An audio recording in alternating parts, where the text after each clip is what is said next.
नमस्कार। Ancient history के Harappa culture के लेक्चर नंबर 2 में मैं आप सबका स्वागत करता हूं। अपने लेक्चर 1 में हमने डिस्कस किया था सिंधु घाटी सभ्यता या हड़प्पा सिविलाइजेशन के ज्योग्राफिकल एक्सटेंट, यानी कि उनकी भौगोलिक कहाँ तक पहुंच थी, भौगोलिक विस्तार। उसके बाद हमने डिस्कस किया था उनकी अलग अलग विशेषताओं को, जिसमें टाउन प्लानिंग सबसे इम्पोर्टेंट आता है।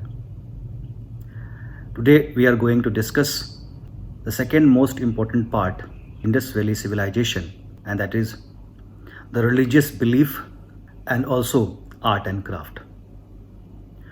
तो शुरुआत करते हैं धार्मिक विश्वास से।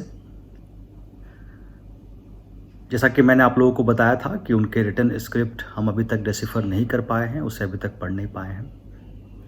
उसका कारण भी मैंने आपको समझाया था। तो जाहिर सी बात है, हमें ये तो नहीं पता कि एग्जैक्टली उनका बिलीफ सिस्टम क्या था, लेकिन काफ़ी हद तक हमें ये पता है जो उनके साइट्स में मिली हुई चीज़ों से पता लगता है कि वो किस तरह के रिलीजन या ईश्वर में विश्वास किया करते होंगे। सबसे पहला उदाहरण जो उनके रिलीजियस बिलीफ को दिखाता है वो है various sculptures of mother goddess. अब मातृ देवी की जो मूर्तियां हैं वो सिंधु घाटी के लगभग हर एक साइट में मिली है। हाँ, उसको बनाने के तरीकों में अलग अलग अंतर जरूर रहा है। जो लोअर टाउन्स में मिले हैं वो उतने अच्छे तरीके से नहीं बनाए गए, चिकनी मिट्टी से बनाए जाते थे, इसको टेराकोटा कहते हैं। ज़्यादातर जो मूर्तियाँ मिली हैं वो टेराकोटा की मिली हैं। इसके साथ साथ जो सिटाडेल एरिया में मूर्तियाँ मिली हैं वो बनावट में ज़्यादा अच्छी नहीं हैं। जाहिर सी बात है, उच्च वर्ग और निम्न वर्ग या मध्य वर्ग का अंतर जरूर रहा होगा। कलाकृतियों में भी यह स्पष्ट रूप से दिखाई देता है। मातृ देवी की पूजा क्यों की जाती थी, इस बारे में हमें दूसरे सभ्यताओं को देखना होगा, उनको समझना होगा, उनके विश्वास या बिलीफ पैटर्न को समझना होगा, तभी हम इस बात को समझ पाएंगे। तो किसी भी पुराने सिविलाइजेशन में अगर हम ध्यान से देखें तो इंसान जो है अपने ज़रूरत के हिसाब से भगवान को चुनता है। अब मैं ये तो नहीं जानता कि भगवान ने इंसान को बनाया कि नहीं, परंतु इंसान ने भगवान को जरूर बनाया, और वो भी अपनी ज़रूरत के हिसाब से। अगर इस बिलीफ पैटर्न को अगर आप ध्यान से देखेंगे तो काफ़ी हद तक आपको चीज़ें समझ में आनी शुरू हो जाएंगी। इंसान को जिन चीज़ों की ज़रूरत होती है उस हिसाब से वो अपने लिए ईश्वर को चुनता है।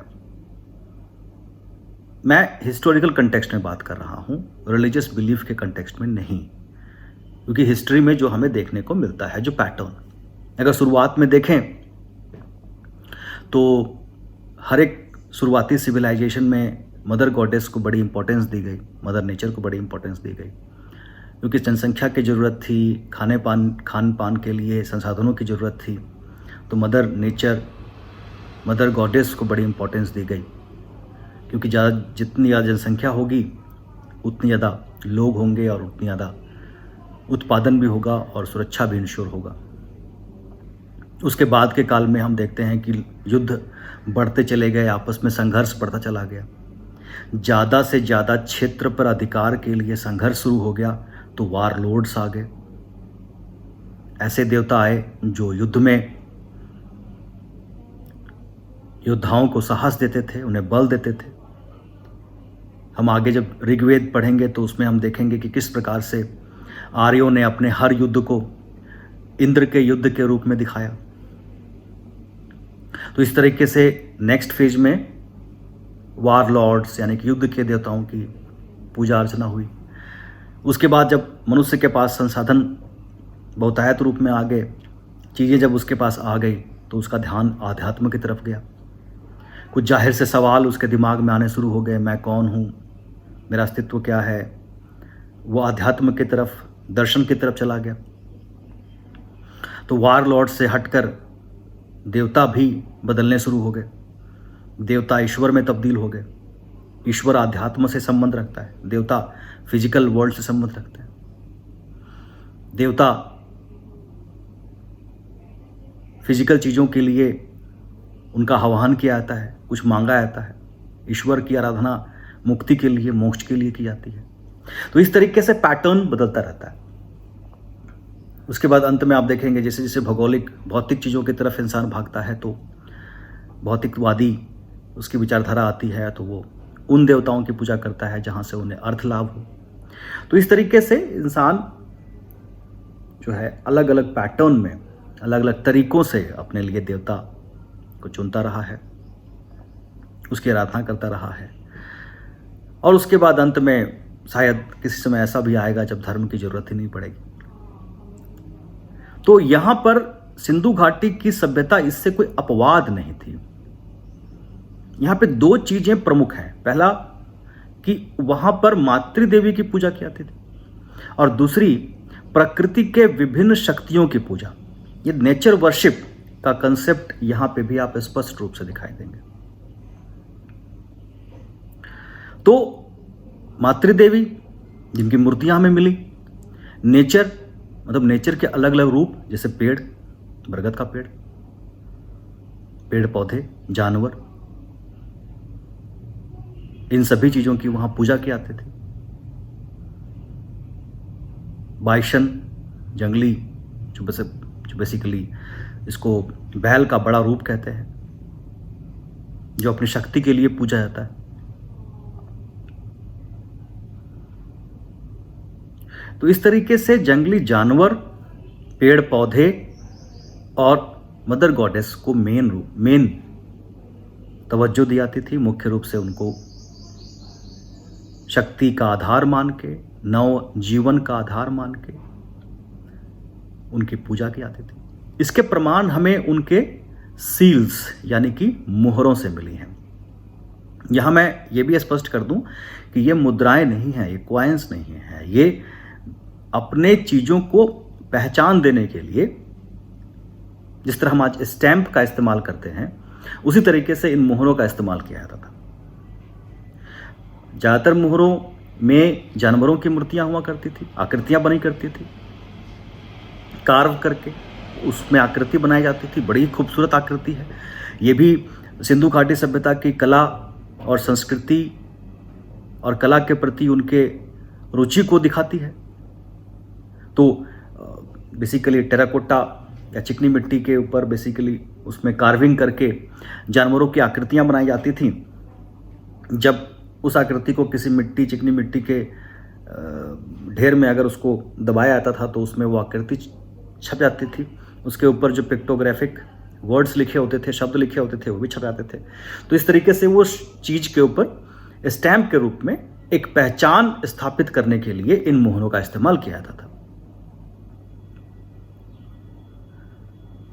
इन मोहरों में कई आकृतियां देखने को मिली हैं,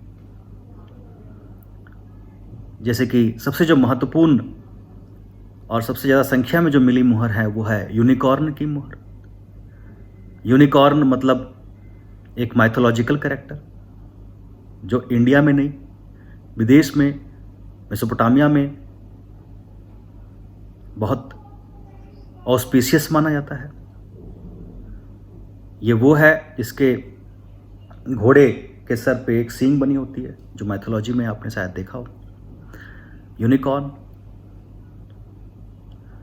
उसके आकृति के सामने एक और आकृति बनी हुई है जिसके बारे में कुछ स्पष्ट रूप से पता नहीं है, लेकिन शायद माना गया है कि वो ऑस्पिशियस था।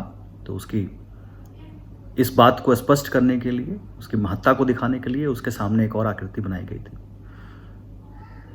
बाइसन यानी कि सिंधु घाटी के साथ जो बैल की मूर्ति, उनके बहुत सारे सील्स में मिली हैं। एलिफेंट, राइनो, टाइगर, हर तरह के जानवरों की आकृतियां मिली हैं। इसका मतलब स्पष्ट है कि ये सभी जानवर ऑस्पिशियस माने जाते होंगे, इम्पॉर्टेंट माने जाते होंगे और शायद इनमें से कईयों की पूजा भी की जाती होगी। तो नेचर वर्शिप में इसको भी शामिल किया जा सकता है। बरगद के पेड़ मिले हैं, पीपल के पेड़, बैनियन ट्री। एक बरगद के पेड़ में से कई चेहरे झांकते हुए दिखाई देते हैं। हो सकता है कि बरगद के पेड़ में ये मान्यता भी रहती है कि देवता या राक्षस या भूत पिशाच रहा करते होंगे। और इसका प्रमाण ये भी है कि वहाँ पे कई सारे ताबीज़ों के प्रमाण भी मिले हैं, कई सारे इंपॉर्टेंट साइट्स में। तो इस तरह से उनका रिलीजियस बिलीफ जो था वो शुरुआती सभ्यताओं से मिलता जुलता था। नेचर के अलग अलग शक्तियों की पूजा करने का रिवाज सिंधु घाटी सभ्यता में भी था। मातृदेवी को रिक्रिएशन या फिर से मानव उत्पत्ति के लिए महत्वपूर्ण माना जाता रहा होगा। नेचर को माता मान के हो सकता है उसकी पूजा की जाती रही होगी, उसकी मूर्ति बनाई गई थी। तो इस प्रकार से सिंधु घाटी सभ्यता का धार्मिक विश्वास काफ़ी हद तक पुराने मिले हुए जितने भी सभ्यताएं हैं उनसे काफ़ी मिलता जुलता है, कोई अलग बात नहीं है। लेकिन इसमें कई चीज़ें हैं जो इससे थोड़ा सा अलग करती है। जैसे एक मुहर के ऊपर एक यौगिक पोस्चर में बैठे हुए एक इंसान को दिखाया गया है, जिनका क्राउन जो है वो ट्राइडेंट के यानी कि त्रिशूल के शेप में है। उनका चेहरा एक नहीं है, एक चेहरा सामने और दो साइड में दिखाई दे रहे हैं। हो सकता है पीछे भी हो, लेकिन वो स्पष्ट उसको दिखाई नहीं दे रहा। तो त्रिदेव का कंसेप्ट आ गया, 3 चेहरे और यौगिक मुद्रा में बैठे हुए हैं और उनके चारों तरफ कई जानवर जो हैं उनकी भी आकृतियां बनी हुई हैं। हिरन है, हाथी है, गैंडा है, शेर है। तो इस तरीके से इस आकृति को प्रोटो शिवा भी कहा गया है, क्योंकि शिव का एक नाम पशुपति भी है। जानवरों के देवता के रूप में हो सकता है और शिव योग की मुद्रा में होते हैं हमेशा, हम सबको पता है। शिव का हथियार त्रिशूल है जो उनके क्राउन पे दिखाई देता है। तो काफी हद तक ये प्रोटो शिवा यानी शिव के प्राचीनतम रूप के रूप में दिखाई देता है। शिवलिंग भी कई जगह पे मिले हैं, लेकिन उसका इस्तेमाल क्या था, किस तरह का था, वह स्पष्ट नहीं है। तो अगर हम मुहर को ही आधार बनाएं तो कहीं ना कहीं पशुपति शिव के रूप में शिव की शायद पूजा की जाती होगी या किसी ऐसे देवता की पूजा की जाती होगी जो जानवरों के देवता के रूप में माने जाते रहे होंगे। धार्मिक विश्वास काफी हद तक हमारी संस्कृति और परंपरा से जुड़ी होती है। तो सिंधु घाटी सभ्यता की धार्मिक विश्वास और परंपरा आपस में मिलते जुलते दिखाई देते हैं। जानवरों की पूजा, प्रकृति की पूजा, मातृदेवी की पूजा उनकी संस्कृति और सभ्यता में भी दिखाई देती है। काफी हद तक यह उनकी पहचान बन गई थी। इसके आगे जब हम जाते हैं तो उनके जो लास्ट राइट्स की प्रैक्टिसेस हैं उसको भी हमें यहाँ देखना होगा।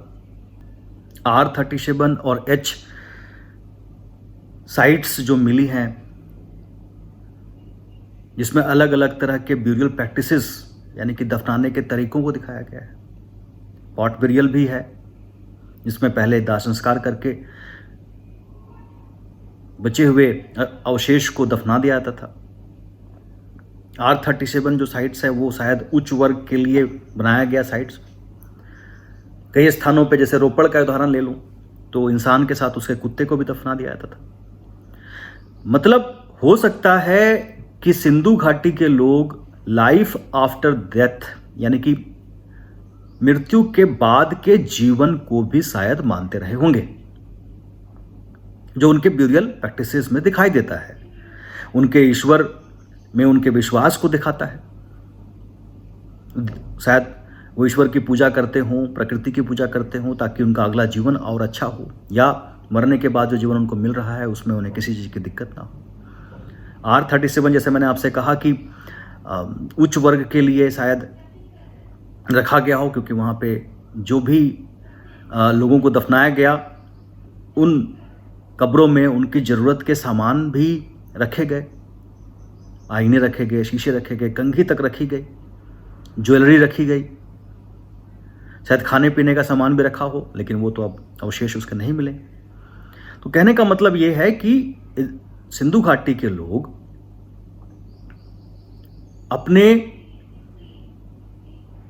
मुहरों के द्वारा, अपने ब्यूरियल प्रैक्टिसेस के अवशेषों के द्वारा हमें काफी हद तक अपने विश्वास के बारे में एहसास कराते हैं।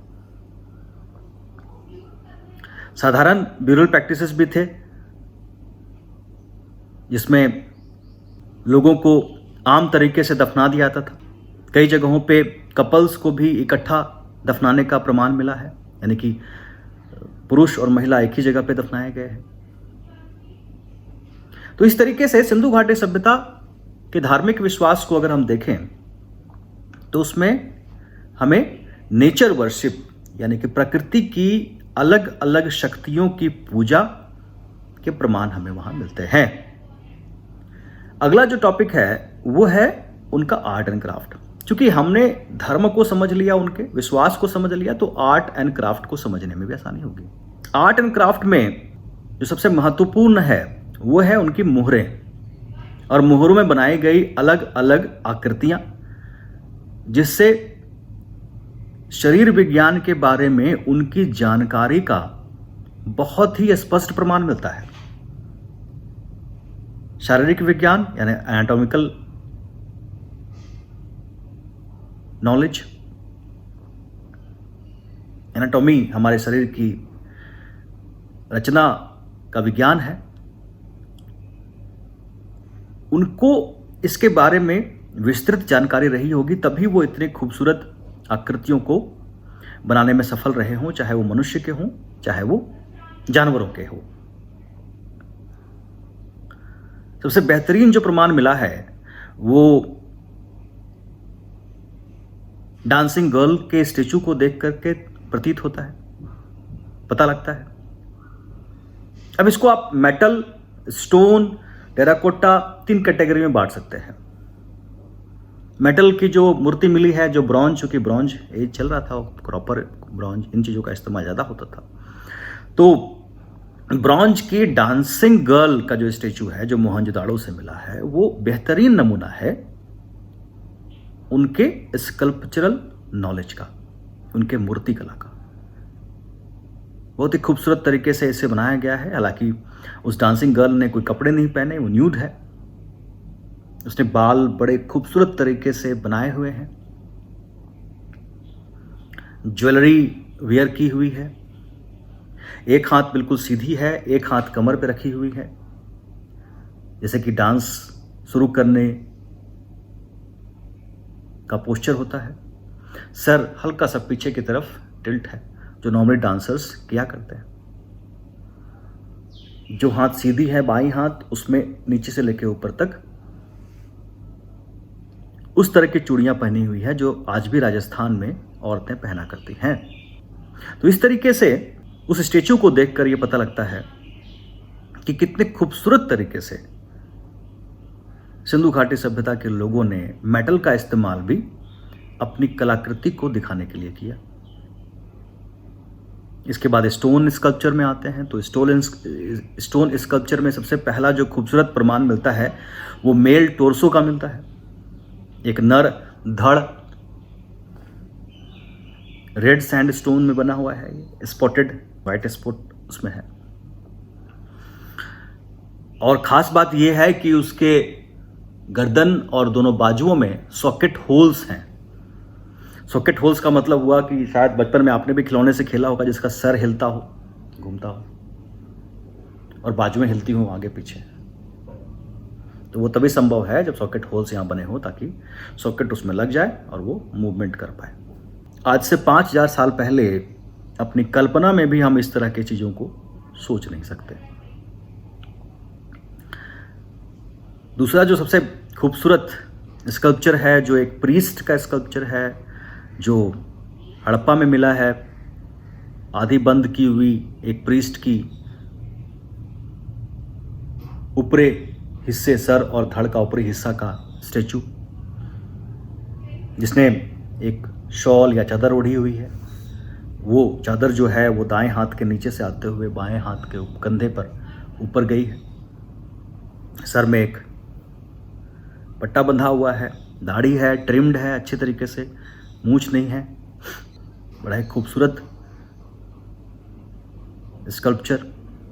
इसके अलावा टेराकोटा की बनी हुई बहुत ही खूबसूरत मातृ देवी की मूर्तियाँ, खिलौने, बैलगाड़ी, नाव, ऐसी गाड़ियाँ जिसको बच्चे रस्सी में बांध करके, जिसमें चक्के लगे होते हैं ताकि वो खेल सकें।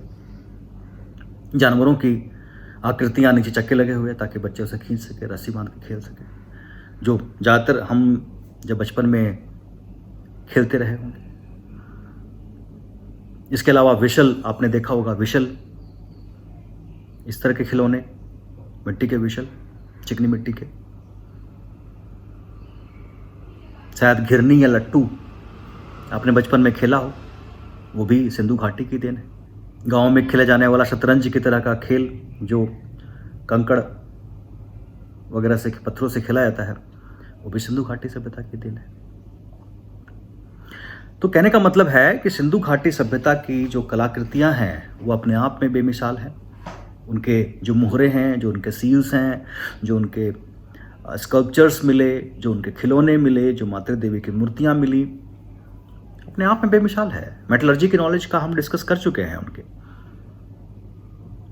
धातु विज्ञान का ज्ञान अपने आप में बेमिसाल रहा होगा, क्योंकि अब स्टोन एज समाप्त हो चुका था और मेटल एज की शुरुआत हो चुकी थी। और शुरुआती मेटल जो शुरुआत में कॉपर, जिसका इंसान ने सबसे पहला इस्तेमाल किया, और उसके बाद टिन को मिला करके ब्रॉन्ज बनाया। तो ब्रॉन्ज एज में अब वो अच्छे तरीके से चीज़ों को बना रहे थे। उनकी कलाकृतियों का एक और बेहतरीन नमूना उनकी ज्वेलरी है, उनके आभूषण, बाजूबंद हो, नेकलेस हो, ब्रेसलेट हो, ईयर रिंग्स हो, ये सभी चीज़ें बड़ी खूबसूरत बनाई गई हैं। और उसको बनाने के लिए जिस पैटर्न का इस्तेमाल किया गया है वो बड़ा कमाल का है। पहले वो मेटल को बनाते थे, मेटल को पीट करके फिर उसको बेड्स बनाते थे, उसके पतली पतली, और उसके बाद फिर उसका इस्तेमाल अलग अलग तरह की ज्वेलरीज को बनाने के लिए किया जाता था। चूंकि मेटल का इस्तेमाल हो रहा था तो मेटल के बर्तन भी बनाए जा रहे थे।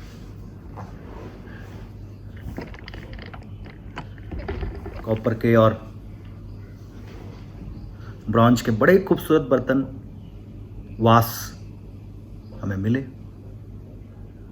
उनमें आकृतियां बनाई हुई। अब इंडस वैली सिविलाइजेशन की एक खास बात थी, खास आकृतियां जो थी वो आप उनके पैटर्न को देख के समझ सकते हैं।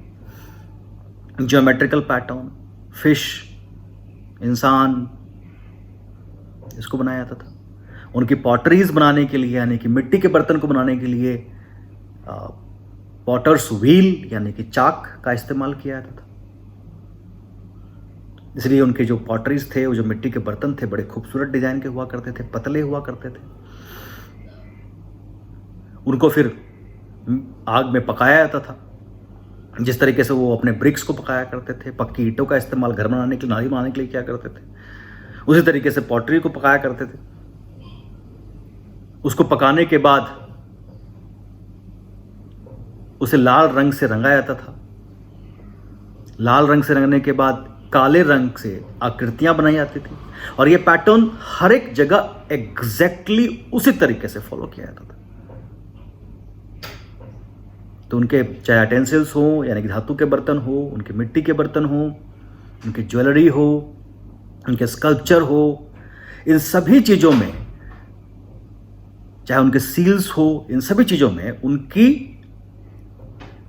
कलाकृति या आर्ट एंड क्राफ्ट हमें स्पष्ट रूप से दिखाई देती है। छपाई का भी इस्तेमाल वो करते थे, यानी कि जब कपड़ा बनाते थे, मैंने आपको पिछले लेक्चर में बताया था कि कॉटन के कपड़ों का उत्पादन वहाँ होता था चरखे से। हर घर में लगभग चरखे का प्रमाण मिला है। सूत कातने का रिवाज शायद हर घर में रहा हो, और इसको बाद में बुन करके कपड़े बनाने का काम किया जाता हो। यह व्यापारिक गतिविधि भी थी, क्योंकि सारे सभ्यताओं को सूती कपड़ा सप्लाई करने का काम, भेजने का काम सिंधु घाटी सभ्यता के लोग ही किया करते थे। इसलिए उन्हें सिंडन भी कहा जाता था। सिंडन शब्द का इस्तेमाल नॉर्मली कॉटन के लिए मेसोपोटामिया के लोग क्या करते थे।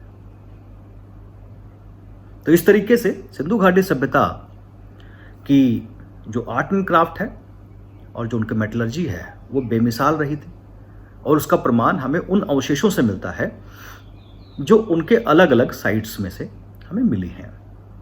सिंधु घाटी सभ्यता का जो अगला टॉपिक है जिसको समझने की जरूरत है वो है इसके विनाश के कारण, कि सिंधु घाटी सभ्यता आखिर में डिसइंटीग्रेट कैसे हो गया, इसका विनाश कैसे हो गया। इस चीज को समझने की जरूरत है कि कोई भी सभ्यता आखिर विघटित कैसे होती है, उसका विनाश कैसे होता है। इस चीज को जब हम समझ लेते हैं तो काफी हद तक हमें उस सभ्यता की जानकारी जो है, उस सभ्यता के बारे में जो जानकारी है वो पूरी हो जाती है। इतनी महान सभ्यता, इतनी उन्नत सभ्यता आखिरकार काल के गर्त में कैसे समा गई, क्या हुआ होगा उनके साथ। कई इतिहासकारों ने कई प्रकार के अलग अलग विचार हमारे सामने पेश किए हैं। कुछ इतिहासकारों का कहना है कि नदियों में आई हुई बाढ़ ने इस सभ्यता को समाप्त कर दिया। अब इसके लिए वो बताते हैं कि मोहनजोदाड़ो जो उनका सबसे प्रमुख एक नगर था, उसे करीबन 7 बार बनाने का, रीबिल्ड करने का प्रमाण मिला है। उनके घरों के अंदर जब खुदाई की गई तो वहां पे नदियों के गाद मिले हैं। गाद का मतलब होता है नदी जब मिट्टी और जो कंकड़ पत्थर अपने साथ लेके चलती है। तो बार बार बाढ़ से ये नगर डूब जाते होंगे, बार बार उनके घर टूट जाते होंगे और बना बना के वो परेशान हो गए होंगे और आखिरकार उन्होंने ये नगर ही छोड़ दिया। चलिए एक बार मान भी लेते हैं कि एक आधा शहर में ऐसा हुआ हो, लेकिन ये सभ्यता कोई एक शहर में बनी या पनपी या विकसित हुई ऐसा नहीं था। ये सभ्यता एक बहुत बड़े भौगोलिक क्षेत्र में पनप रही थी और कई सारे नगर थे। तो ये कहना कि सिर्फ बाढ़ के कारण 1 या 2 शहर या 3 शहर अगर विघटित हो भी गए, टूट भी गए या वहाँ से लोग पलायन कर भी गए तो पूरा का पूरा सभ्यता खत्म हुआ ऐसा प्रतीत नहीं होता। दूसरा कारण लोग बताते हैं, इतिहासकार बताते हैं कि नदियों ने, क्योंकि नदियाँ समय के साथ साथ अपने रास्ते भी बदल लेती हैं, टेक्टोनिक प्लेट के प्रभाव भी इसमें इम्पोर्टेंट माना जाता है। तो कई बार नदियों के रास्ता बदल लेने से नदी जो पहले नगर के नज़दीक से गुजर रही थी और उनकी ज़रूरतों को पूरा कर रही थी, चाहे व्यापारिक हो चाहे जीवन के बाकी ज़रूरतों को पूरा करने के लिए, तो अगर नदी ने रास्ता बदल लिया और वो दूर चली गई नगर से, तो नगर के लोगों के लिए वहाँ पर रहना पानी के बिना मुश्किल हो गया होगा और वो शहर को छोड़ गए। लेकिन ये घटना भी हर शहर में हो ऐसा ज़रूरी नहीं है। कई शहर हमें ऐसे भी मिले हैं जो नदियों से बहुत नज़दीक नहीं थे लेकिन फिर भी उन्नत थे। या हर नदी एक ही समय रास्ता बदल ले ऐसा भी ज़रूरी नहीं है, बाकी शहर रहे होंगे उनके पास।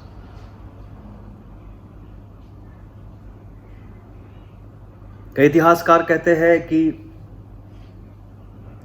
आर्य आक्रमण या बार्बरिक अटैक इसके लिए इंपॉर्टेंट हो सकता है कि आर्य भारत में आए लगभग उसी समय काल में जब सिंधु घाटी सभ्यता विघटित हो चुकी थी और उन्होंने सिंधु घाटी सभ्यता को समाप्त कर दिया। उनका अटैक का प्रमाण मिलता है। कई जगह पे मोहनजोदाड़ो में ही वायलेंट अटैक के प्रूफ मिलते हैं। सड़कों पे, गलियों में ऐसे स्केल्टन्स मिले हैं जिनकी डेथ वायलेंट डेथ थी, उनके ऊपर अटैक किया गया तलवारों से, बाकी चीज़ों से। हो सकता है। लेकिन आर्य जब भारत में पहुंचे उस समय करीबन 1500 BC का समय काल माना जाता है ज़्यादातर इतिहासकार के द्वारा, और सिंधु घाटी सभ्यता का विघटन करीबन 1800 साढ़े 1700 के आसपास शुरू होता हुआ दिखाई देता है। तो बीच में काफ़ी लंबा गैप है।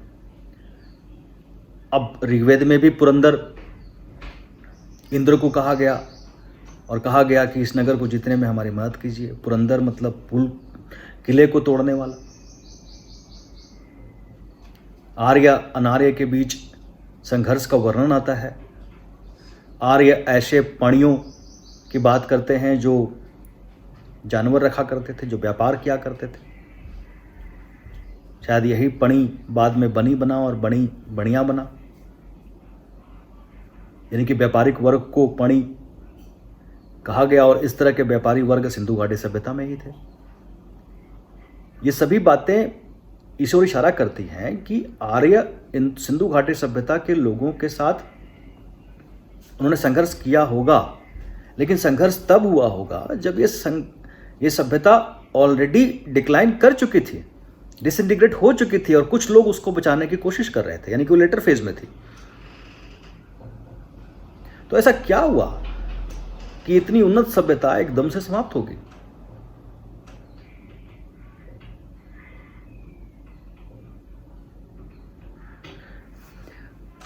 ज्यादातर इतिहासकार इसे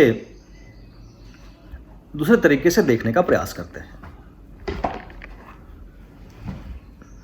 उनका मानना है कि ये डिसइंटीग्रेशन या डिक्लाइन का प्रक्रम एकदम से हुआ घटना प्रतीत नहीं होता।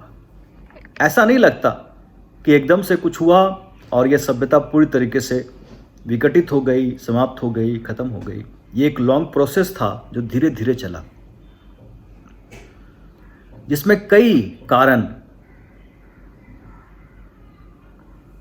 इंपॉर्टेंट माने जाते हैं।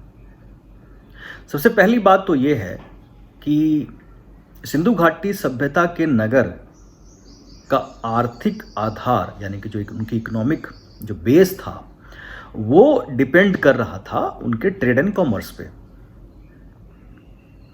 उनके व्यापार पे। और व्यापार निर्भर करता है मांग पे। डिमांड नहीं होगा तो व्यापार नहीं बन पाएगा। अब वो सप्लाई कहां करते थे? तो मेसोपोटामिया, सुमेरिया, इजिप्ट की नील सभ्यता में उनका ज़्यादातर सामान जो है वो निर्यात किया जाता था।